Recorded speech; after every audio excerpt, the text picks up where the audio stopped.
When your Redis primary goes down, you need something to detect the failure and promote a replica automatically.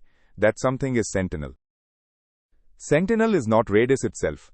It is a separate process, typically run as 3 or more instances, that monitors your topology and coordinates failover without any manual intervention. The key safeguard is the quorum vote in steps 3 and 4.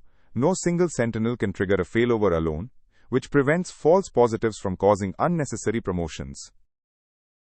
Your application never queries the Redis port directly for the address. It calls Sentinel getMasterAddr by name on port 26379 to discover where the current primary lives, then connects there. The most common PR mistake is hardcoding the primary address. If the app never requeries Sentinel after a failover, it will keep hammering a dead node. Always use a Sentinel-aware client.